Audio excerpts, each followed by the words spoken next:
마태복음 4장 1절에서 11절 제가 봉독해 드리겠습니다. 그때 예수께서 성령에게 이끌려 마귀에게 시험을 받으러 광야로 가사 40일을 밤낮으로 금식하신 후에 줄이신지라.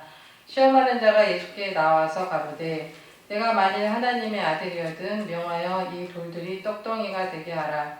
예수께서 대답하여 가라사대 기록되었으되 사람이 떡으로만 살 것이 아니요 하나님의 입으로 나오는 모든 말씀으로 살 것이라 하였느니라 하시니, 이에 마귀가 예수를 거룩한 성으로 데려다가 성전 꼭대기에 세우고 가로되 내가 만일 하나님의 아들이거든 뛰어내리라. 기록하였으되 저가 너를 위하여 그 사자들을 명하시리니 저희가 손으로 너를 받들어 발이 돌에 부딪히지 않게 하리로다 하였느니라. 예수께서 이르시되 또 기록되었으되 주 너의 하나님을 시험치 말라 하였느니라 하신대, 마귀가 또 그를 데리고 지극히 높은 산으로 가서 천하 만국과 그 영광을 보여 가로되 만일 내게 엎드려 경배하면 이 모든 것을 내게 주리라. 이에 예수께서 말씀하시되 사단아 물러가라. 기록되었으되 주 너의 하나님께 경배하고 다만 그를 섬기라 하였느니라. 이에 마귀는 예수를 떠나고 천사들이 나와서 수종됩니다. 저는 이제 이 말씀을 왜 선택했냐면은 최근에 수요 예배 때 그 생명의 사원 공부를 하는데 이 말씀을 한번 목사님이 전하셨어요. 근데 이 말씀을 듣는데 성도인 내가 또 성도인 여러분들이 이 받는 시험이라는 게 너무 실감이 났었어요. 그래서 그게 좀 실감이 나가지고 목사님이 이제 돌아가면서 말씀을 전해야 된다는 말씀하셨을 때 나는 이 말씀을 나눴으면 좋겠다 그 생각이 들어서 이 본문을 제가 선택했고, 제목도 성도가 받는 시험이라는 제목으로 전해야 되겠다 했습니다. 그래서 참 그래서 이 시간에 함께 은혜를 나눴으면 좋겠는데요.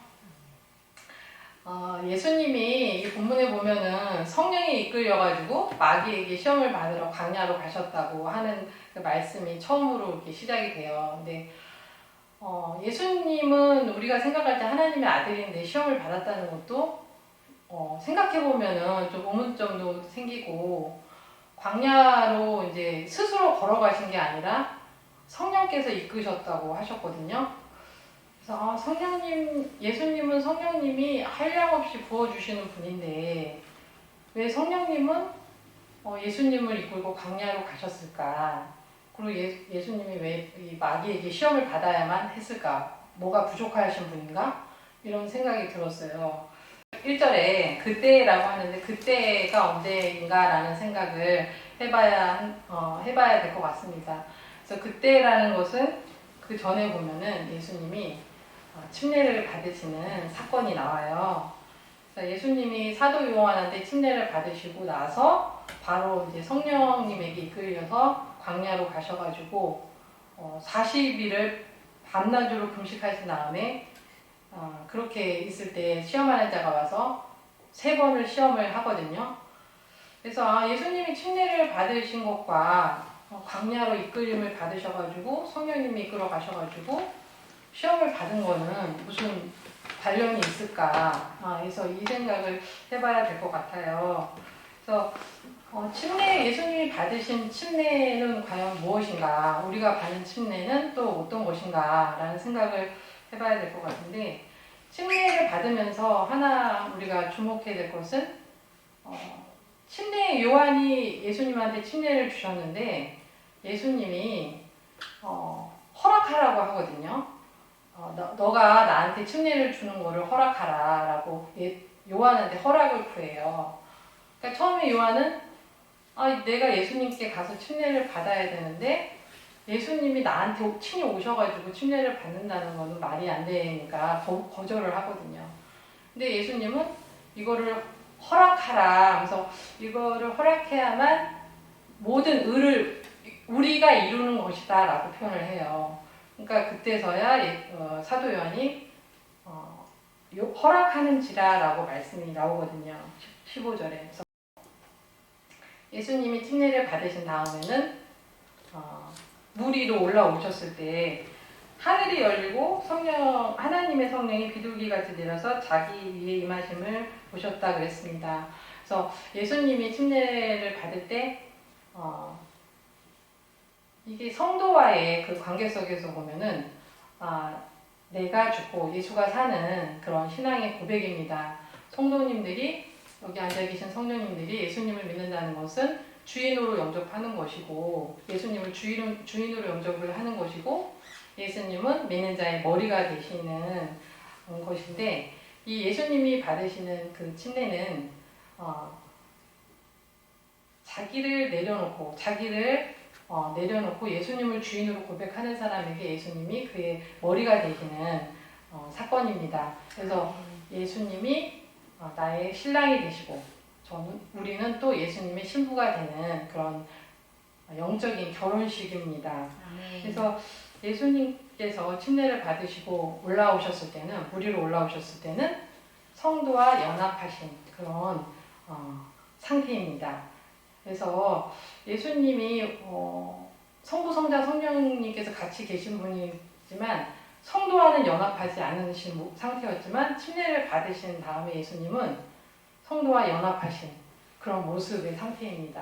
그래서 여기서 받으시는 그 시험은 예수님만이 받으시는 게 아니라 예수님을 구주로 고백한 우리들이 받는 시험하고도 똑같고 우리가 받는 시험을 보여주기 위해서 예수님이 이렇게 사역을 하셨다고 보여집니다.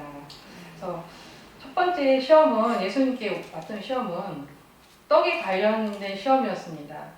예수님께서 40일을 밤낮으로 금식을 하셨기 때문에 우리도 만약 이렇게 40일 금식이 어렵겠지만 한다고 가정했다면 아마 돈도 중요하지 않을 것 같아요. 그냥 떡밖에 간 사람이 없을 것 같아요. 돈이 무슨 소용이 있겠어요. 근데 정말 이 떡이 이 상황에서 너무나 간절하고 최대 가치가 떡인데 시험하는 자가 와서 떡에 관련돼서 시험을 합니다. 그래서 우리가 예수님을 믿을 때 이 떡이 참 절박한 상황들이 우리에게도 이렇게 있는데 이때 이 떡을 최대 가치로 두고 모든 것을 우리 행위의 결정을 하게 된다면은 이 첫 번째 시험에서 우리는 반드시 실패할 것 같습니다. 그래서 마귀는 사단은 우리에게 왔을 때 우리 육체를 채우는 게 떡이잖아요. 육신은 필요해요. 영과 혼과 육으로 만들어졌기 때문에 육신은 먹고 살아야 되고 육신이 필요로 하는 것들이 있어요. 그래서 그걸 우리가 부인할 수는 없는데 그것을 최대 가치로 두고 우리가 행위를 결정한다면은 그것은 시험에서 실패자가 되는 것 같다는 생각이 듭니다. 그래서 하나님의 말씀으로 입에서 나오는 말씀으로 다 승리하시는 성도님들이 되시기를 축복드립니다. 아멘. 그리고 또 이제 두 번째 시험에서는 마귀가 그 예수님을 거룩한 성으로 데려다가 성전 꼭대기에 세우고 가로되 내가 만일 하나님의 아들이여든 뛰어내리라 이렇게 말을 합니다. 그리고 너가 뛰어내렸을 때 저가 너를 위해서 그 사자들을 명하사 저희가 손으로 너를 받들어 발이 돌에 부딪히지 않게 하리로다 라고 말을 합니다. 그래서 이 말씀은 마귀가 주는 말은 성경에 나온 말씀입니다. 그래서 이 말씀이 시편에 기록이 되어 있어요. 그래서 시편 91편 11절에서 12절에 나온 말씀입니다. 그래서 마귀도 기록된 말씀을 가지고 우리에게 접근을 하고 시험을 합니다. 그래서 이 두 번째 시험은 우리가 성경을 많이 안다고 해서 두 번째 시험을 이기는 게 아니라 마귀도 이 말씀을 가지고 우리한테 와서 이 말씀을 들이대면서 우리를 시험해요.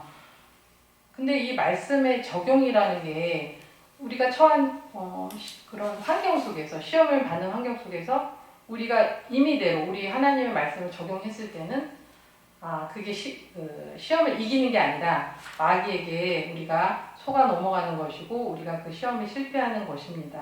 그래서 아무리 말씀이 좋다고 해서 여기에 있는 말씀 저기에 있는 말씀을 우리가 아무 때나 적용하면서 갖다 대서 했을 때는 그 순간 우리는 승리한 것 같고 우리가 그 시험을 이기는 것 같지만 결국에는 마귀의 말에 넘어가는 것이지 하나님의 말에 우리가 순복하는 것이 아니기 때문에 예수 이름으로 승리하는 게 아니라 마귀에게 속아 넘어가서 결국은 우리는 실패를 하는 것입니다. 그래서 그 말씀이라는 게 우리가 지식으로 많이 알고 있다고 하는 게 그 중요한 게 아니라 말씀도 중요하지만 그 말씀의 적용이 우리에게 주가 되신 예수 그리스도 안에서 그 말씀을 온전하게 적용해야만 우리가 그 믿음 가운데 승리할 수 있다고 저는 믿습니다. 그리고 예수님은 또 사단의 말대로 뛰어내리지도 않아요. 그거는 사단의 말이기 때문에 예수님도 그 사단의 말에 순종하면서 뛰어내리지를 않습니다. 그리고 세 번째 시험은 8절에 마귀가 또 그를 데리고 지극히 높은 산으로 가서 천하 만국과 그 영광을 보여 가로되 만일 내게 엎드려 경배하면 이 모든 것을 내게 주리라고 합니다. 사단은 높은 곳에 데리고 가가지고 우리한테 약속을 하는데요. 이 모든 것들, 너가 보는 모든 것들을 주겠다. 거기에는 부와 명예, 이런 것들이 있을 것 같아요. 근데 마귀는 우리한테 이런 거를 줄 수 있는 능력이 있을까요? 마귀도 능력이 있어서 부와 명예를 우리한테 줄 수 있습니다. 세상을 보면은 예수님을 믿는 사람만 이 부와 명예를 누리지 않아요. 예수님을 알지 못하고 예수님을 부인하는 사람조차도 부와 명예를 누리는 것을 우리는 많이 보게 됩니다. 근데 믿음의 성도들은 이 사단이 주는 것을 거절해야 합니다. 나의 복이 아니라면은 그 복도 내려놓을 수 있는 그런 마음이 있어야 합니다. 그래서 하나님께서 주시는 것만을 우리는 믿음의 성도들은 추구해야 하나님의 사람이 되고 하나님의 복을 누릴 수 있다고 믿습니다. 창세기 14장 17절에서 24절을 보면 아브람과 롯의 이야기가 나오는데요. 아브람과 롯이 헤어진 다음에 롯은 소돔 땅을 선택해서 소돔에서 삽니다. 근데 그 소돔 왕과 그 연맹한 나라들이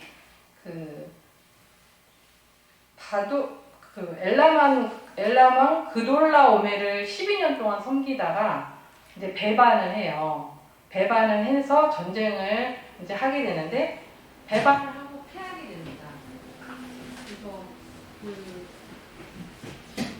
전쟁에 패하게 돼서 소돔 왕은 도망을 가게 돼요.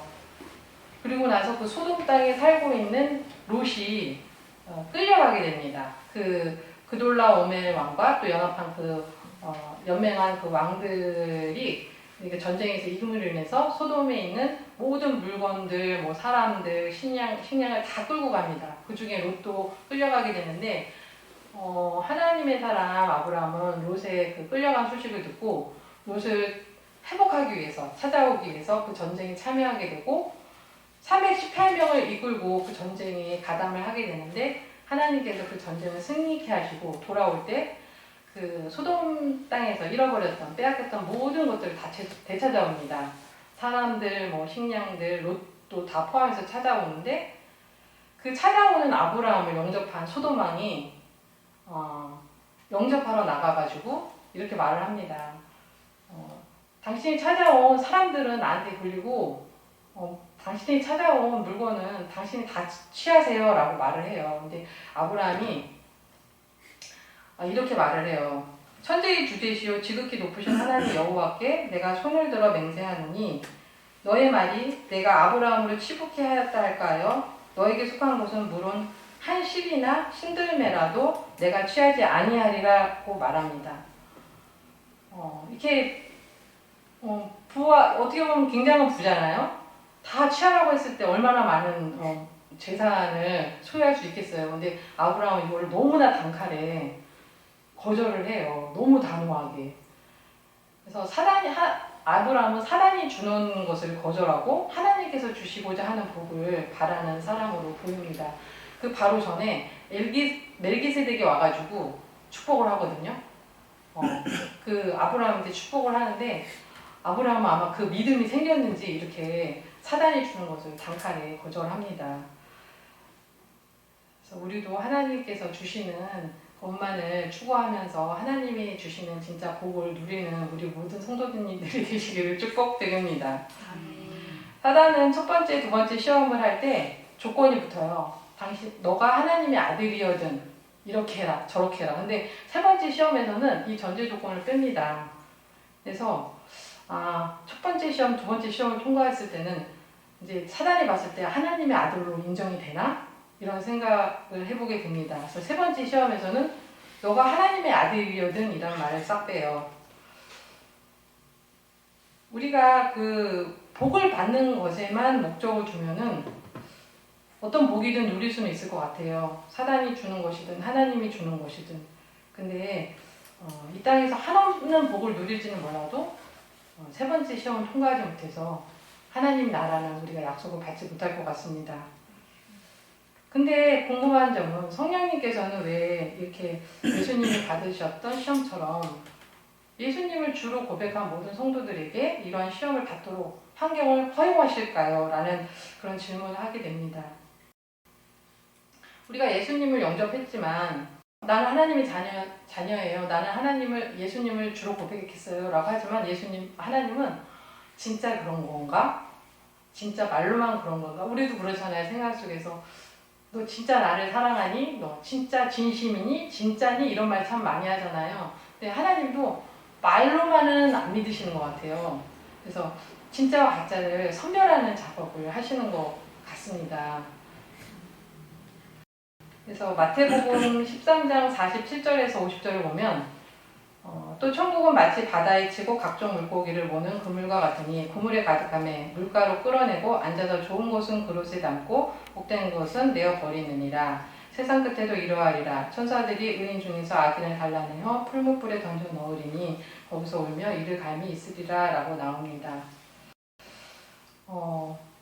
그 그물에 걸린 그 고기는 좋은 고기도 걸리고 나쁜 고기도 걸립니다. 그래서 우리가 예수님 영접했다고 해서 또 첫 번째 그 그물에 걸렸다고 해서 다 선택받는 게 아니라 나중에 선별 작업을 할 때 선택받지 못할 수도 있다는 이야기를 합니다.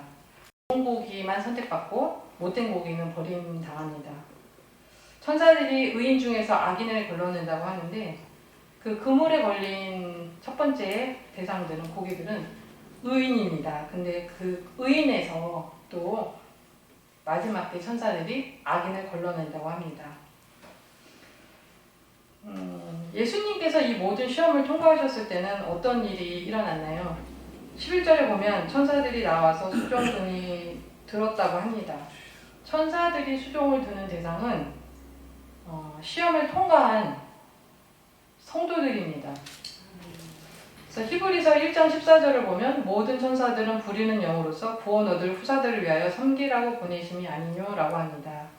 그래서 구원 얻을 후사들이 다 되는 게 아니라 우리가 그런 시험을 통과했을 때 구원 얻을 후사가 돼서 그때 천사들은 그러한 구원 얻을 후사들을 섬겨준다고 합니다.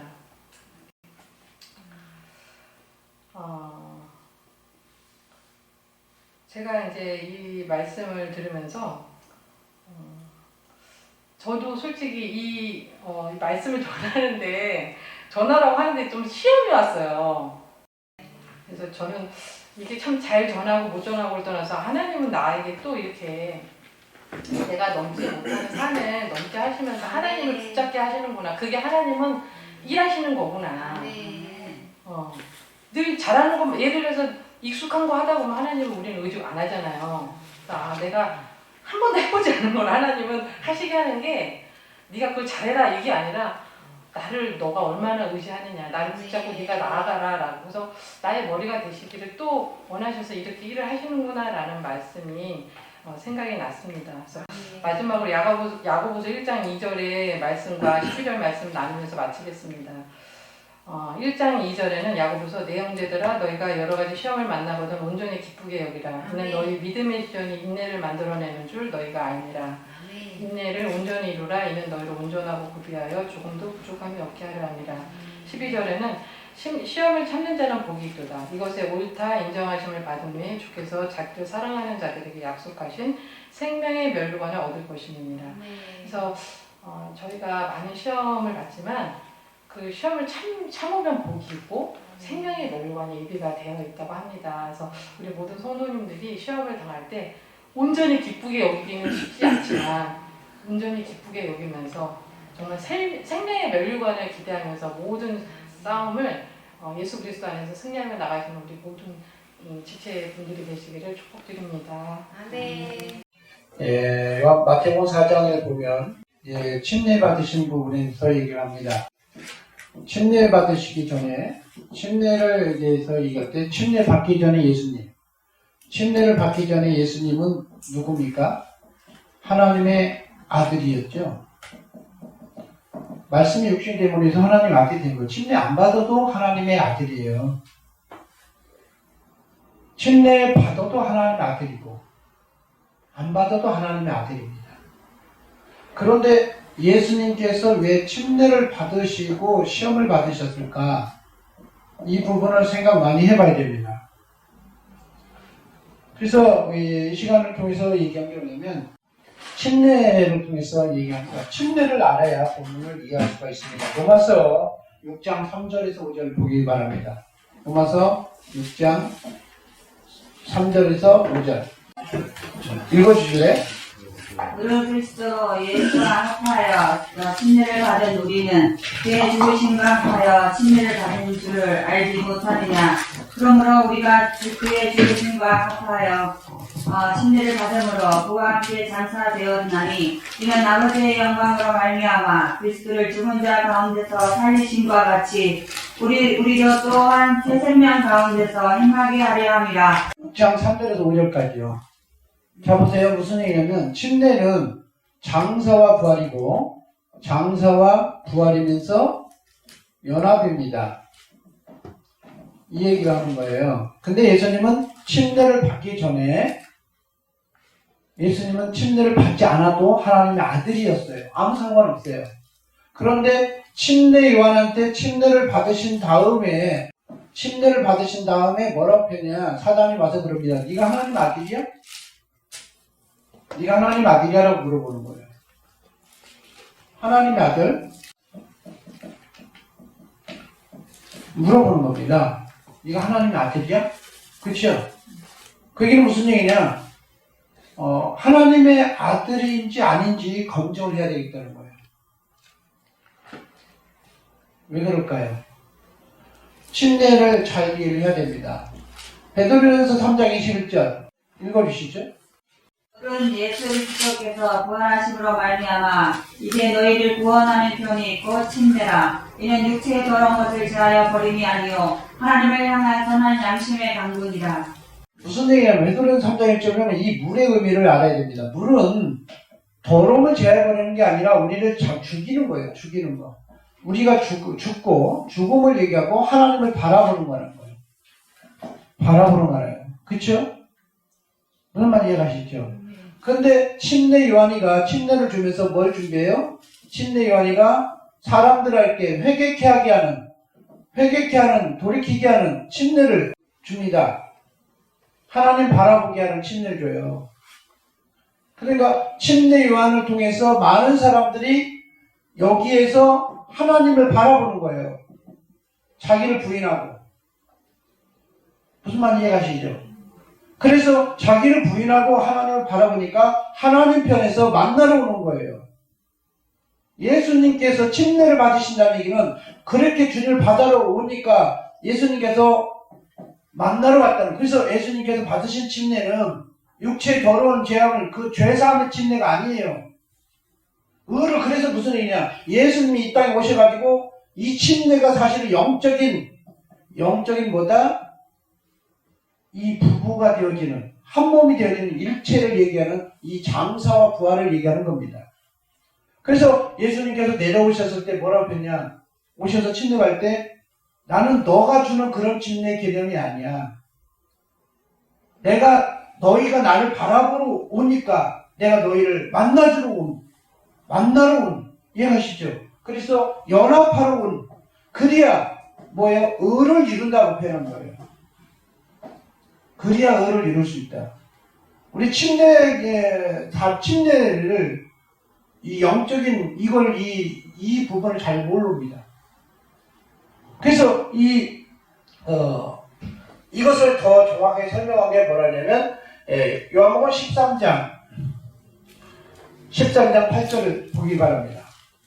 베드로가 이르되 내 발을 절대로 씻지 못하시리라. 여기 세복식에 대해서 얘기합니다. 예수님께서 발을 씻기러 오셨을 때 물을 개화를 담아서 여기서 물을 가지고 얘기합니다. 물을 가지고 와서 발을 씻기려고 그러니까 아니 종이 주인을 시키는 것이지 주인이 어떻게 발을 씻기려 이건 안 돼요 거절합니다. 그때 주님 뭐라고 말씀하셨어요? 내가 너의 발을 씻기지 않으면 너와 상관이 없다. 관계성이죠. 무슨 얘기냐면 예수님께서 의를 이루려고 침례를 받으신 거나 세족이나 같은 의미로 얘기하는 거예요.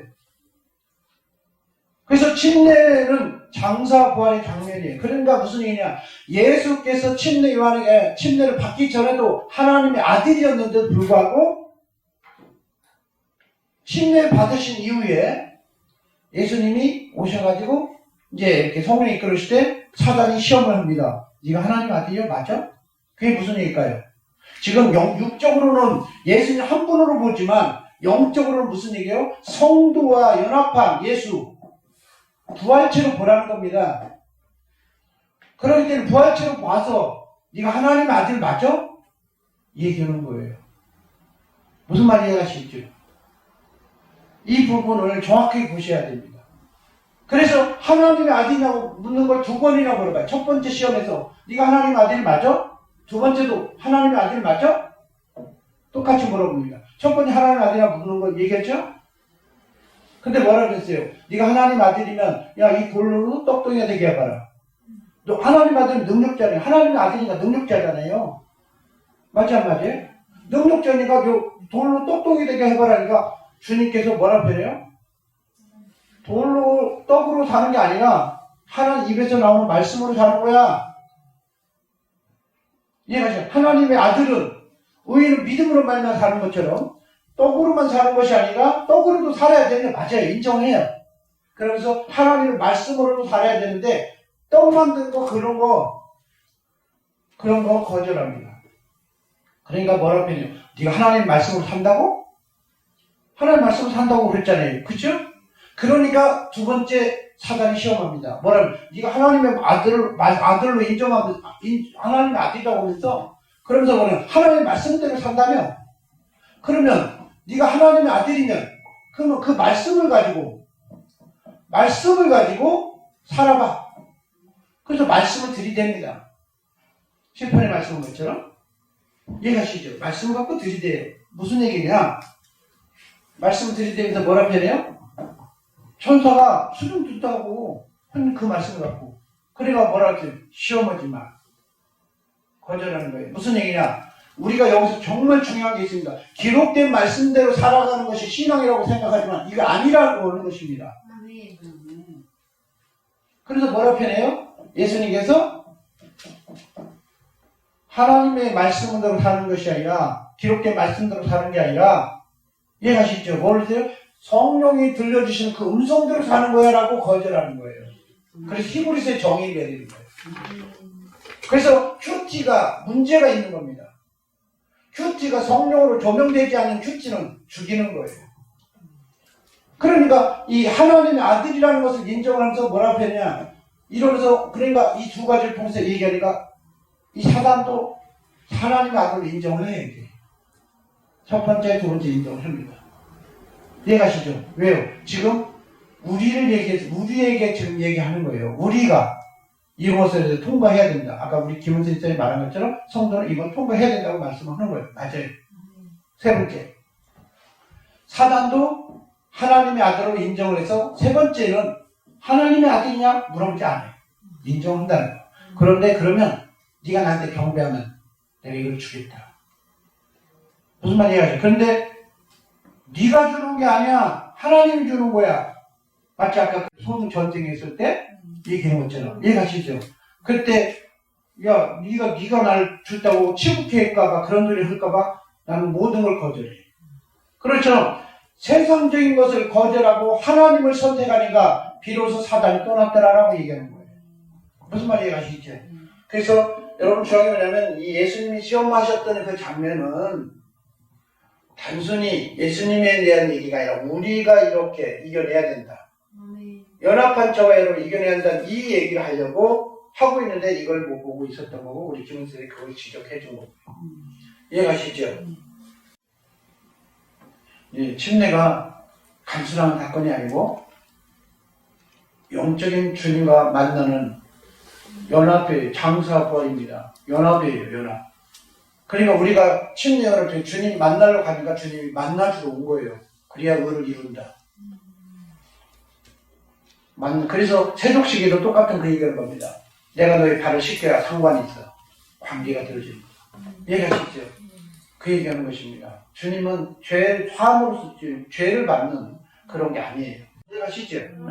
예수님이 침례 받기 전이나 후나 하나님 아들입니다. 성자 성령 아무 상관없어요. 하나였다라는 거죠. 예, 근데 그분이 우리와 침례를 받으면서 연합해서 우리와 한 몸이 된 그분과 침례 받으신 다음에 성령께서 이제 우리를 이게 이겨내야 된다. 이런 걸 우리가 성도가 이런 걸 이겨내야 된다고 얘기하려고 예수님을 통해서 얘기하는 거예요.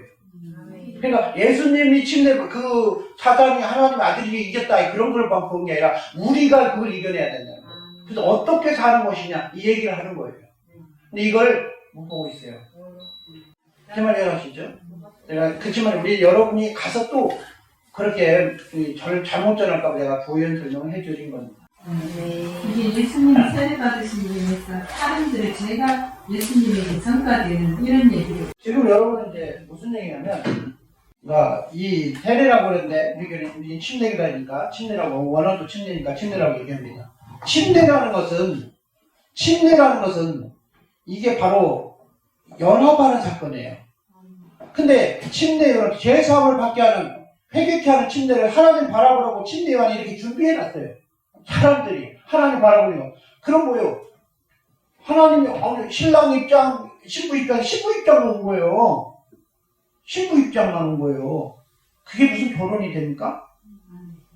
그렇지 않아요. 그래서 에베소에 보면 그러니까 우리가 성경에 말했어요. 부부의 관계를 통해서 교회와 그리스도의 관계를 통해서 얘기한다. 비밀에 얘기를 했죠. 이게 무슨 얘기냐? 신부가 준비되어 있으니까 신랑 입장하는 거예요. 갖고 만난다는 거예요. 이제 연합하러 왔다는 거예요.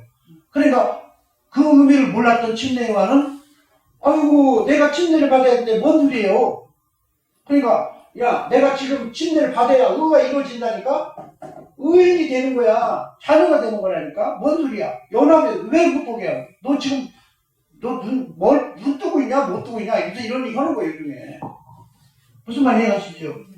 이게 이게 얘기가 그 얘기인데 못 본 거예요. 그냥 막 시험했네, 맞네. 이렇게 막 설교를 막 해놔서 감춰졌던 걸 못 본 겁니다. 저는 지금 이 이야기를 들으면서 신인 메시아를 생각하는 이게 하나님의 아들이 이게 전과 후가 하나님의 아들인 거는 영적인 부분에서 마땅하지만 육을 말씀에 대해서 육을 입고 오셨잖아요. 그래서 육을 입고 온 그 예수 그리스도 그래서 하나님께서 우리 안에 우리는 육만 있잖아요. 육이 있는데 아까 저기 침례를 통해서 연합이 됨으로써 그러니까 제가 이렇게 얘기할게요. 예수님이 침례를 안 받으셔도 침례를 안 받으셨어도 성령이 임재하셨고 하나님의 아들로서 그분 혼자로서 한 자로서 그분이 그런데 우리는 여기서 침투하는 거예요. 그러니까 우리가 연합 안 해도 그분은 하나님의 아들이었어요. 그걸 못 보면 안 됩니다. 그 얘기를 하려고 온 게 아니에요. 무슨 말인지 아시죠? 우리와 그분은 말씀이 육신이 되는 순간부터도 그 순간부터 하나님 아들이었어요. 아들로 오셨어요. 그런데 왜 침례 받았을 때 하나님 아들이 된다고 이렇게 생각하느냐? 세뇌된 거예요. 영을 모르니까. 이 영적인 이런 사건을 모르니까. 침례를 잘 모르니까. 그래서 내가 그런 게 아니라 너희들이 나를 그렇게 바라보니까 하나님이 너희들 만나주러 오겠다. 연합. 그래서 로마서 아까 얘기한 것처럼 장사와 부활과 연합이라 이 얘기하는 거예요. 제 말 이해가시죠? 이 얘기하는 거예요. 그러니까 연합한 그러니까 사실은 이 사건을 뭘로 봐야 되냐. 그리스도와 연합한 저와 여러분이, 이제 사단이 그런 사람 저와 여러분한테 씌워보는 거예요. 일종의. 근데 그런 걸 얘기하지 않고 예수님으로만 표현했던 거예요. 영적 의미는 그 의미가 있는 것입니다. 제사 드릴 때 그 양에다가 손을 얹고 죄를 전갈시키는 그런 쪽을 달라요. 이건 죄 사함의 문제가 아니에요. 그래서 뭐라냐, 베드로 전서에 뭐냐, 죄 사함을 받는 장로교적인 그런 죄 사함으로 받는 그런 개념을 잘못 받았다는 거예요. 그래서 다시 침례받아야 됩니다. 죄를 씻는 것으로 개념이 아니에요. 내가 죽고 내가 주권을 포기하고 그리스도와 연합한 한 몸 되어지는 이 사건으로 봐야만 연합이 의인이 되는 거예요. 그래서 우리 기독교 우리 침례교인들이 세례를 거부하는 거예요. 죄 사함을 받는 그거는 거부하는 거예요. 우리는 침례교는 장사 부활로서 침례를 받습니다. 정말 이해하시죠? 그래서 죄 사함으로 그렇게 자녀된다고 할 때 우리는 그걸 인정 안 하고 다시 침례 받으라고 합니다. 왜요? 그거는 구약 성경 때나 한 거예요. 율법으로만 할 때 그리죠. 복음은 아니에요. 그건 율법이에요. 율법은 형태를 하기 위해서 이 얘기 하려고 할 뿐이고, 진짜 복음은 그래서 그림자도 이런 거 있듯이 복음을 얘기해요. 그러면 지금 복음 얘기하는 거예요. 그래서 세족식도 잘못 알고 수련해서 무슨 발 씻고 무슨 행사하고 그런 줄 알고 그렇게 생각해요. 아니에요. 그런 게 아니에요. 이거가 같은 맥락으로 향옥화 뺏는 사건과 똑같은 겁니다. 향옥화이 뭐예요? 물이죠. 자기를 깨버리고 주님을 사는 거예요. 정말 이해가시죠? 이게 보여지는 겁니다. 나중에 보면. 눈이 띄어집니다. 네, 여기까지 하는 걸로. 네, 수고 많이 하셨습니다.